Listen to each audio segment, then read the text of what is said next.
All right, we're going to make a little video about creativity, and specifically, it's about a workshop that I used to give back in like 2006, 2007. And I'll talk a little bit about the origin of that, but the workshop was titled Throw Away the Box, the TAO of Creativity.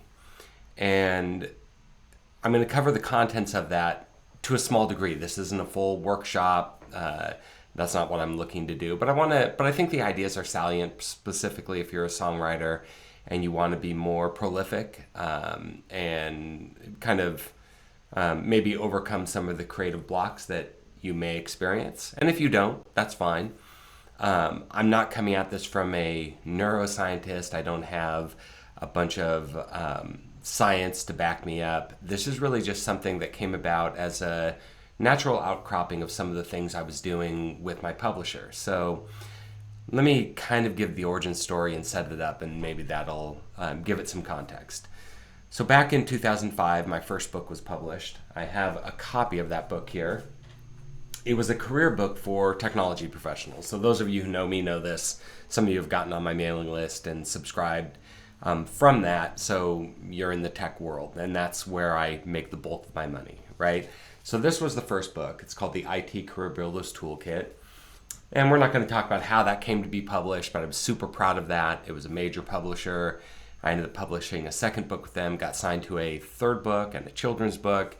The children's book I backed out of. Once again, long story. I've written about it in my Substack. And besides, I'll have a link in this video to my Substack article about this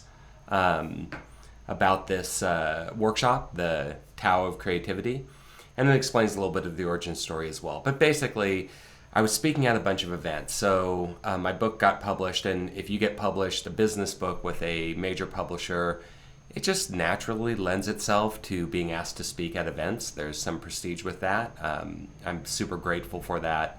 And those opportunities. I got to speak at McDonald's Corporation at a big conference, got paid very good money. I'd speak at colleges. And also my publisher is a educational publisher. That's what Pearson does. My book was not a textbook. It's a trade paperback, but most of my sales come through the college market, or came through the college market. In any case, I was speaking at a business event in Phoenix. And the title of the workshop was Lessons on Life and Business from a Hyperactive Child. And it was just a series, it was a very light presentation. It was kind of anecdotal stories from how I was raised, and then how I was raising my kids, some of the things they would say, and I turned those into a little business lesson. So, like I said, it was very light, it was fun, but people seemed to enjoy it. But at the end of one of the workshops, this one day in Phoenix, a woman asked me, she said, "What is it your parents did, and what is it that you're doing with your kids that gets them and you to think so far outside the box?"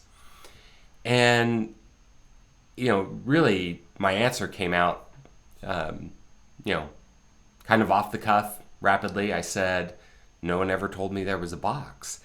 And that's kind of true. I wasn't given a lot of restrictions or guardrails when I was a kid. It was just experience things and a lot of input with a lot of books and art and theater and science. We just had a kind of a rich environment of discovery at our house.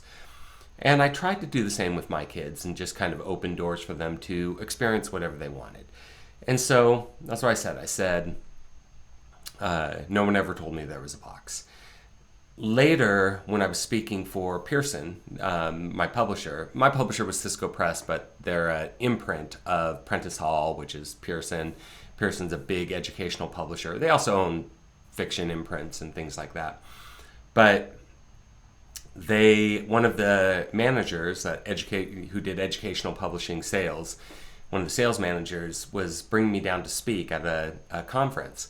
And he said, "Hey, I want you to do a second workshop." I had a career workshop, a technology career workshop that I gave, and that was kind of standardly, because my book is about technology careers, it's what I generally spoke about.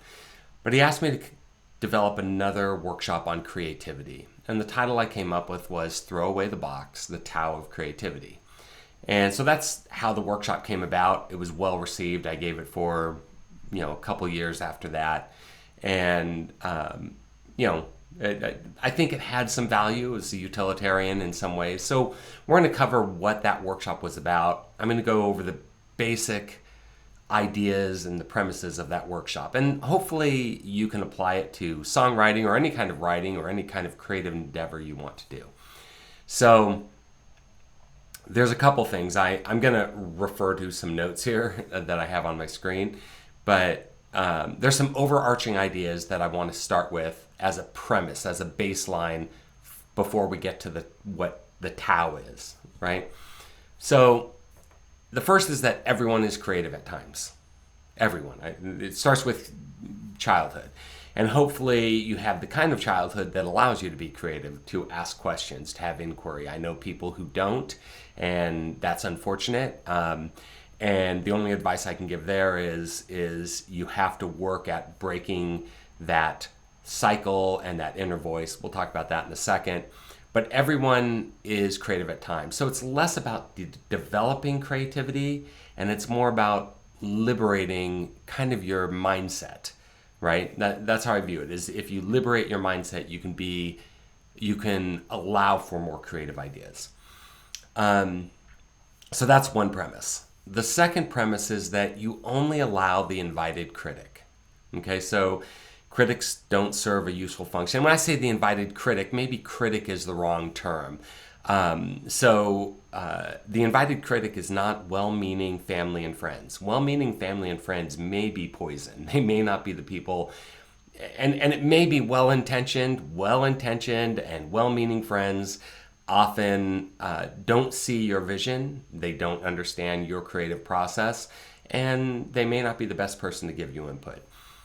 I do believe in the utility of a mentor. I'd rather you have somebody who's a mentor or multiple mentors. Maybe it's another songwriter or another writer or somebody who has your best interest in mind, but also is not dogmatic in their approach. So the way I view it is that a good creative mentor is not coming at you and saying, oh, I don't like that idea, or that's not a good idea, don't do anything with that, or that'll never fly, or whatever the case may be. They're going to offer a lighter kind of input, and it's going to have usually specific focus. So it might say something like, have you thought about this? Or, well, maybe you can consider this. But also they're going to back off and say, but ultimately this is you. This is for you to develop. So that's really how a good creative mentor should be providing you input. I give the story that, I don't need people to guide me. I'm not a big fan of critique groups. I know there are some out there, and if you find value there, that's awesome. It's just never been something that I've felt I needed to do. I have friends who are good songwriters, and I will sometimes send them an email, and I'll say, hey, here's something I'm working on. What do you see here? This seemed to, flow well. I don't do it that often because I'm pretty confident in what I do, but usually when those people reply, they're going to say, well, have you thought about this? Have you thought about that? But you might send that to 2-3 different songwriters, and you're going to get 3 different pieces of input. You might get somebody who replies, that's amazing, love it, go with it. You might get somebody else who goes, oh, I might go this direction.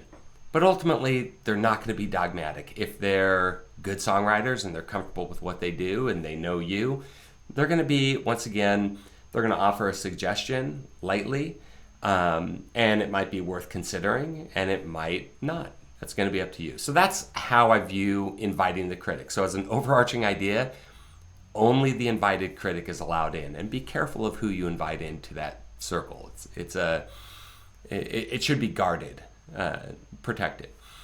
So anyways, let's talk about the TAO. A TAO is just an acrostic. So TAO is thinking thoughts, that's thought origination, the original idea. Advancing thoughts, that's taking the idea and moving it forward.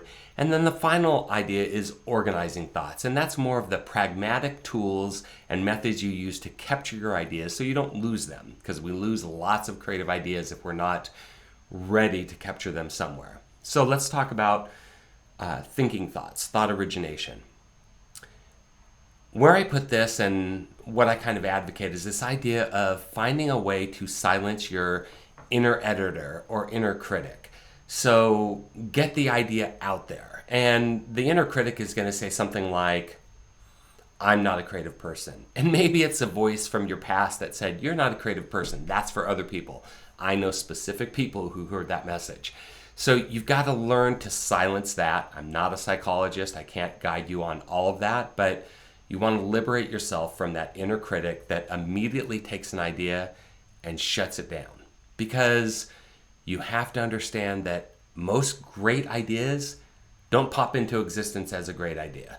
They are developed over time. I'm going to give you specific examples at the end of a specific example that should just cement this concept that great ideas, great lyrics, great songs don't pop into existence necessarily just right off the top. So you have to silence that inner critic. That you're not a creative person or that it's a bad idea. So that's the first thing about thought origination. Now the next thing is advancing thoughts. And this is kind of more important than the original idea. Because if you haven't filtered the idea out, you now can take that idea and play with it. And like I've said, all ideas require some type of development. So you can make big or small changes to it. You can go in an entirely different direction. And the original idea is just an impetus to get you started, because it's a lot easier to develop something when there's motion.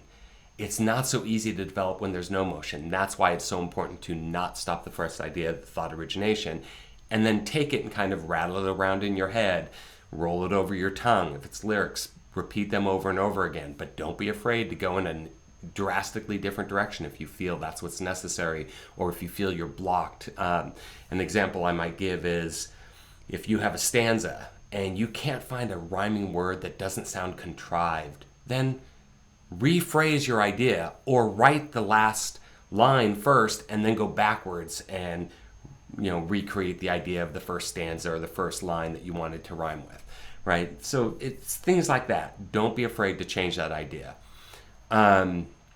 So the example I wanted to give, and I think it's a really important one, I'll have a link to it in the description of this video, is watching Paul McCartney write Get Back from the Beatles documentary Get Back. And he sits down and he's just kind of humming ideas, playing things. And if you look at what he had at the start versus where it ends up, it's a very different thing. There's a genesis of taking an idea that, by all intent, this is Paul McCartney. This should be considered royalty or deity when it comes to songwriting. He didn't start with an idea that just popped out in his head. He played with it. He rolled it around. He moved it. He just kept going over and over it till the ideas began to form and began to gel. So that should be your lesson, that you have to not kill the first idea and you have to advance it to move it forward. Seems obvious, but I know a lot of people end up stopping at that. Bad idea, I'm not moving forward. And then they never get to the advancing of the idea part. And then the last thing of TAO, so we have thinking thoughts, T, and A, advancing thoughts. And the last thing is organizing thoughts. And this gets down to the pragmatics of how you store your ideas for later recovery. And we have so many great tools that we didn't used to have before. So I'm going to talk a little bit about those. I still use this notebook, okay? Actually, I have passwords here on the front that I was writing down yesterday. But I just jot ideas down all the time. And they're just things that I write, notes I make, but I try and go back. And then I have my songwriting journal as well. Let me grab that.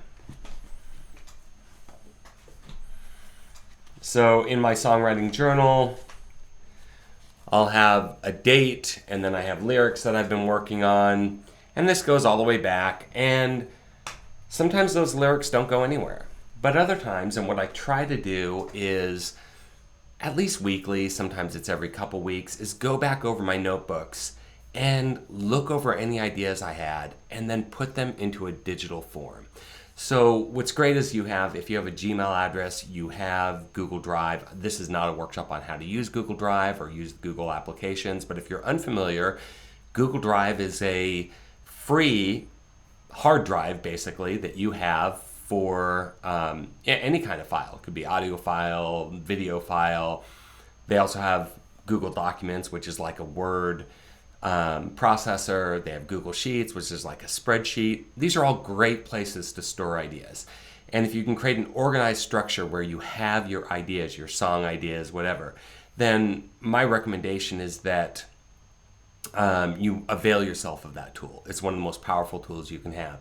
So have a document where you have lyric ideas and just kind of move them up there and write them down or copy them from your phone. What I will often do is just use a video. I'll just create a video where I'm literally singing lyrics that I'm thinking of, right? And then I'll take that file and I'll upload it to a song idea folder. And I'll try and give it a name, but it has a date stamp on it already, so I know the date it went up there at least. Then I'll try and put those lyrics into an actual document. And so what you can do is you can actually create a link. This is true for an iPhone or an Android like I use. You can create a link on your homepage or on your phone's desktop that goes right to the Google folder where you want to store your ideas. So you can just upload files there quickly. Or right into a document. You don't have to go and search around. It can literally be a shortcut right on your phone. If you don't know how to do that, just Google it, look it up. It'll walk you through that. And that's going to be a huge benefit to you. Now, the other tool I use is Notion. And I'm kind of going back and forth. I love Notion. It's an outline note-taking tool, and you can also share it with others. And it's got a really cool widget that goes right on your phone that literally is a plus symbol, and it will create a note that gets stored right into Notion. It becomes searchable just like Google Drive. So, these are all searchable things where you can find your ideas. If you just remembered, what was that lyric I wrote, and you remember one word, you search for that in Google Drive or in Notion, it's going to bring up all the places it finds that. You can usually find the lyric you wrote. So that's the organizing principle. And so once again, I'll take ideas from my notebook, and every week or every 2 weeks, I'm going to journal those somewhere into Google Drive.